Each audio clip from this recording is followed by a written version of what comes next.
there's a couple of things that I want to ground. And these are some beliefs or some observations I've had with time.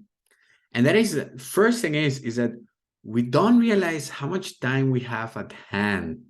And so we live in this idea of like, oh, I have to do this and I have to do that. And then this thing is coming here. And then suddenly you feel as if you don't have time for anything, as if time is filled in with things. But I want to point out, how much time do we really like? 24 hours in reality is actually a lot of time. And if you don't agree with me, just look at this. In Japan, there is a company that is now going to give non-smokers employees 6 extra vacation days so that they balance out with those employees that are taking breaks to go to smoke. Just a quick smoking break. Over the course of a year, this company considers that this is worth 6 vacation days to those employees that are not smoking. Just think of that, right? How much time do we really have at hand? And if we're just able to structure it a little bit, you'll see how things are going to transform. Not so long ago, earlier this year, I started making videos. I always want to push and grow my YouTube channel. And so I always had this idea. I put it in Sundays, I put the task. It's like, this is how this week I need to make this video and I need to make this video. It wasn't until I blocked Tuesday mornings, 3 hours to make those videos, that actually the videos started happening. And then not only that, but I actually was done within an hour. Suddenly I had 2 extra hours that I didn't know what to do. Maybe not the first 2 weeks, but for sure, as I was 2 months into it, 1 hour and a half, it was more than enough. Why? Because I became better at it. I knew how to structure in advance. I suddenly this change started to happen. So the next thing is we don't realize how long things take, especially in the beginning. If it is something that we haven't done before and we have no idea, then we tend to underestimate and we tend to believe that it's going to be easier than we think and we're going to be done way faster than we think. This, especially if you're starting a business and you're in the beginning and you're delivering services for clients, then most likely you're underestimating because you feel pressure that you want to deliver fast. And then you see that actually it takes way longer than you originally planned. And now you need to do some kind of expectations management. So this is really normal. Now, the good thing is that with time, those same tasks, as long as you're doing the same tasks, then you start becoming better at it and you start becoming more efficient and you know exactly what to expect and how long things take. Problem is that we have this entrepreneurial thing where we want to constantly be doing new things. So we're always starting from scratch and we're always doing new things. But that's for another video. But what it is right now is that we don't realize how long things take. We tend to underestimate them. And there is a quote from Bill Gates that says, most people overestimate what they can do in a year and underestimate what they can do in 10. And so keep that in mind, that if you were planning all the stuff that you're going to do tomorrow and all the tasks and all the stuff that you're going to do this week, chances are is that you really don't know how long things take, especially if you haven't done them before. Just think about all the things that you were going to do in the beginning of the pandemic when you were going to be stuck at home, all that free time because you don't need to commute. And what happened was the equivalent of me back in my university days. All I had to do was go to class. And so now I had all this free time without any structure, and then just got a lot of it wasted. The moment you add some structure, now you start doing things and then you start allocating things. And so that leads to the next point, allocating things. So we don't really budget our time. So we don't value time the same way we value money. And therefore, we feel that we have so much time that is worth less. And therefore, we have so much of it that there's really no need to schedule it because, well, we'll find space here and there between tasks. And this is the other thing that really had to change in me in order to start becoming more efficient. And so what I did in the very, very beginning was, let's allocate an hourly price to my time. And so I said that, okay, I want my hour. And I remember, I think at the time, I think it's something like 50 euros, which was insane. I said, okay, if my hour is 50 euros, then let's start analyzing all the things that will cost me or what I'm paying to do this thing. So, okay, let's go and buy groceries every day, and let's cook for every meal, and let's organize the house, and let's do this thing, and let's do that. And then suddenly you start seeing how much those things really cost for you to do them. And that allowed me to sort of give a price or start valuing time in the same way I value money. And so it made it tangible for me. And that was a big driver to start scheduling and to start budgeting and really to start wasting time. Because just like I would be wasting money, I was now able to identify where I'm wasting money and wasting time, or at least it hurted me to spend that time in things that were not valuable, in things that were not driven towards helping me grow my skills or helping me grow my business. And that really completely changed the way I saw time. And so I'm going to share with you five points here for my framework on how to radically increase your output with the same amount of time. So the first thing is, as I said, first thing, you need to identify your time wasters. You have no idea like how easy it is to waste time. Smoking over a course of a year equals 6 vacation days for some. And there's so many little things, especially if you don't mind waiting, if you don't mind going things in person, all these things start to add up. And for example, in the beginning, I remember that I wanted to have all my meetings, and I was meeting everybody, and I was always in person.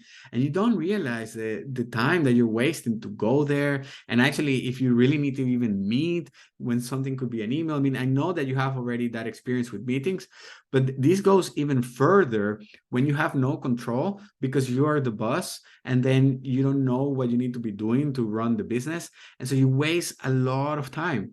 And the challenge is that in a small business, it's not that time is money, but the thing is that time is passing by. And so if you're wasting it, if you're not really doing tasks that would make you generate money, what's going to happen is that those bills keep on coming, and they come. You just didn't manage to make money fast enough because it was wasted. And so this is really crucial that you start identifying where you're wasting time, because you need the time to figure out how to make money so that then when the bills are there, the money is there. Because not only is about selling, but also delivering. And then when you're negotiating, when do you get paid? And so it's not until the money is in your account that actually you're able to work with it. And so just identify what are those things that are wasting your time.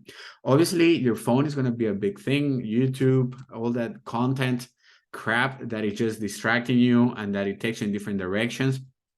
Your phone, you need to hide your phone. You need to block it. You need to delete apps. I mean, anything that you see that you're wasting time, that is just a distraction, it's crucial. The other thing is set constraints at work.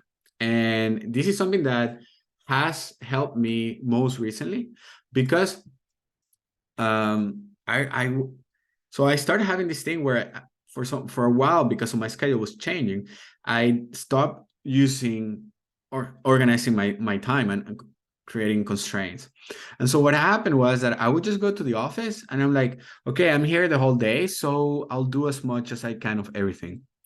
And then what happened is that by doing that, then I was able to just waste a lot of time. I will move so slowly. How is it possible that then when I had a clear deadline and the deadline was getting closer, and I think this is something that you can all agree with, you suddenly are able to deliver so much work and create so much more rather than when you have so much time. And Tim Ferriss talks about this in the 4-Hour Work Week, where actually, and he has a name I can't remember right now, but one of the things that we can do is not only set constraints, meaning schedule your time, but also try to set closer deadlines. The closer the deadline, the more you're going to be able to create and deliver. One of the ways that I use to push my content creation or push my development in the things that I need to do is actually by focusing on sales first. Sell the product first, sell the service first, and then go and develop the whole thing, because now you have a constraint and you're going to develop exactly the thing that you need at that moment. And that way you're not wasting time in overdeveloping and over creating things and overthinking things and then trying to find somebody to buy your product. Go ahead and sell it. Now you have a constraint, and now you are identifying time wasters. You focus on exactly what you need to do. You have a schedule, and then also money comes in faster. The other thing is eliminate distractions and triggers. So I mentioned the phone, but this is another thing. So it is estimated that when somebody interrupts you or any interruption, it takes about 21 minutes for you to get back into the focus mode that you were into. And so you need to train and create a space around you that you should not be interrupted. I had many times where I am in the office and I'm working with somebody, and it's just so easy for somebody to like, oh, just a quick thing, it's just 30 seconds. But what they don't realize is that 30 seconds to them is actually 21 minutes for you to get back into the thing that you're working on. So for me, it was a very big thing in the beginning to train people around me, not to interrupt me, just send me a message so that when I take my break, I go and check it and then I can deal with it. That's why my phone is on silent. I cannot take any calls. No calls will come. I will never ring. I'll call you back when I have the time. I'll check my email when I have the time. And so I start working and taking ownership over my schedule, and then other people need to adapt to that. So I call you back when I have the time. I don't need to interrupt everything that I'm doing to pick up the phone so that then I can deal with your schedule so that I can help you with your business. And so this is a little bit of things that start happening as you start seeing your relationship with time completely change. And so you need to train people around you to not interrupt you, because it takes time for you to get back into the flow. And then you eliminate triggers and distractions. If you can disconnect the internet, hide your phone, just by having your phone in a place that you can see it, it's already enough. And another thing, well, I'll give you some tools on the next slide. And the other thing is pre-frame your mindset. What does that mean? Well, one of the things I noticed that helps me a lot is the day before to go over the task for what I'm going to do tomorrow. By pre-framing my mindset for what I'm going to be working on today, then I'm able to jump in faster rather than sit in the morning and say, what should I work on today? And then just randomly add a bunch of things because I feel like I need to do all these things that are not really important, or I'm not really calculating the real time that it takes to do them. And so just take the habit of pre-framing your mindset and thinking, okay, what I'm going to be working on tomorrow, what is the first thing that I'm going to be doing, and then continue from there. And lastly, point number 5 that I have here is identify and protect your most productive time of the day. Back when I was younger, in the evenings, I was super productive. I could start working at 11 p.m., just grab a beer, after shower, just focus, and then get a lot done. My life has changed, and that's no longer possible. And so I have identified that the morning, anytime around 5:30, is extremely productive. Why? Because there is no FOMO, everybody's quiet, everybody's sleeping, and so I can be just alone with my thoughts and the things that I need to do. And because I think about what I'm going to be doing tomorrow when I go to sleep, it's super easy for me to just jump, wake up, make a coffee, and then jump on the computer and start working. None of those routines or anything that is delaying the time between me and getting to start working. So these are the 5 steps. Now I'll give you a last bonus one, and that is procrastination. Procrastination will ruin your business. Your competition is not waiting for you. Your competition is working. The more you procrastinate, the faster they go, the faster they position in the market, the harder it is to compete with them, because now they have more skills, more business, more cash, and whatever. When you're sleeping, competition is working. And so just think about the value of procrastination. And for me, the 2 ways that I fight procrastination are the following. don't wait to start the hardest task. The moment you feel that this is gonna be hard for you or you feel like it's painful, just don't think about it. Jump in before you start building up all these things of like, let me relax a little bit more. I'm so cozy here and so on. Just jump right in, get it done. Because otherwise it's gonna be in the back of your head and it's gonna take mental capacity. It's gonna be really hard for you to work on something else. So start the hardest task. Just start fast. Don't wait. Okay, just jump right into it. Or the other thing is schedule it to be the first thing that you do that day. So the first thing that you work on should be the hardest thing. That way, normally the hardest thing tends to be the thing that you actually need to be doing.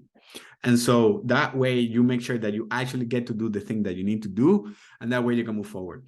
If the hardest task is contact 50 people, send cold emails, then don't think about like, oh, this is just sending emails. I'll do it at the end of my day. No, if this is a priority and this is what is holding your business back and what is going to move it to the next step, then this should be the first thing that you're doing. Just wake up, contact those 50 people. Then what you can do the night before is create the email list that you need so that then you're all set for you and don't get distracted in like finding emails and then going through the internet and then completely procrastinate the whole morning. Set yourself for success.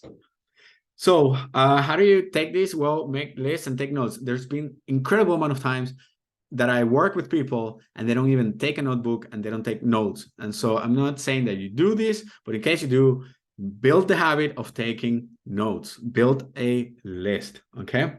Your brain is not going to remember all these things. The moment you write it down, then this is mental capacity that it is released for other tasks. So you can then focus on something else. Use a calendar. This is actually I started using this quite in the last year because then I started doing more things and I was involved with more people as the business grew. And so I needed to start scheduling my calendar and meetings and so on. So try to use that, but I still like to use lists because it helps me see the tasks that I need to do. Create a weekly schedule. So allocate blocks of time. So I have time allocated for writing articles and I have time allocated for working in masterclass Wednesday and I have time allocated for coaching calls and I have time allocated for the most important things that I need to develop in the business and so on and so on. And so try to do for yourself. There is a template in the program. And so if you join the program, then we go deeper into this. But yeah, just write a schedule, weekly schedule. There are many templates online.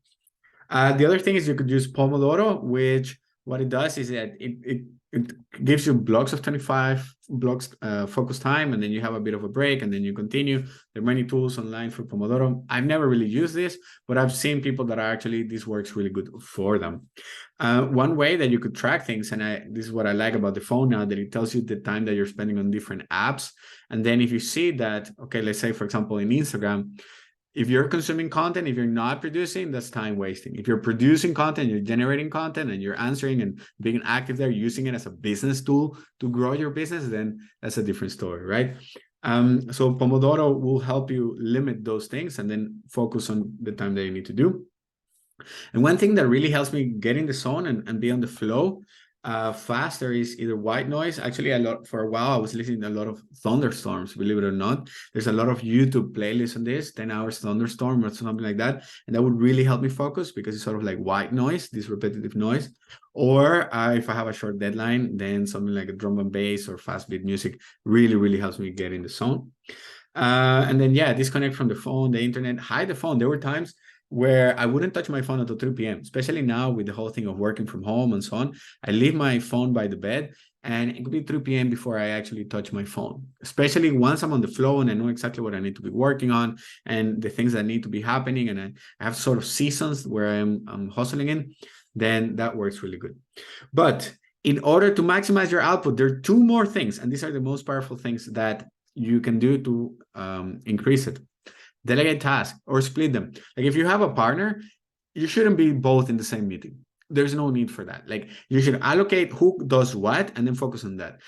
If you're cleaning the house, you both don't need to do the same thing. All right. And so you definitely need to split that and delegate. And if you have cash, If you have a little bit of money, then start hiring and start delegating. The faster you can, the more you can achieve. You can hire somebody for 5 hours, you can hire somebody for 10 hours, you don't need to hire somebody full-time, and you can work it out. Especially, you can offer an internship, there's so many things. Now, where this gets hard, and I will not go deep into this, because we can make another video, is that you shouldn't delegate just for delegating and dumping things. You should create processes and then teach the person to run the process. That's as far as I'm going to go. And lastly, we feel like so many things are important. It's so easy to be busy all day. And we think life is not fair. And just because you work hard on your business, that your business is going to grow. No, your business is only going to grow when you're doing the right things and those things that actually have an impact. And so one thing that you could use is the Eisenhower matrix, which is, this urgent, non-urgent, important, non-important. Your goal should always be to operate within the not urgent and important. Those are the things that you actually need to be doing. You don't want to be putting out fires, because that completely disrupts the whole system. And you definitely don't want to be handling things that are not important. It's so easy to feel busy and feel like, oh my God, I did so much today. What do you do? Oh, I spend the whole day in IKEA looking for furniture. How does that help you? Can you delegate that? Can you just find one that works and then buy 10 of them? Like, is there somebody that can help you with that? Just identify. You have really no time to waste. You need to make sure that everything that you do is focusing on the things that really are needed by your business. Cool. Actually, I have a free book for you, and that is a book that completely changed my relationship with time, and it's completely for free online. You can scan this QR code, or you can just click on the link below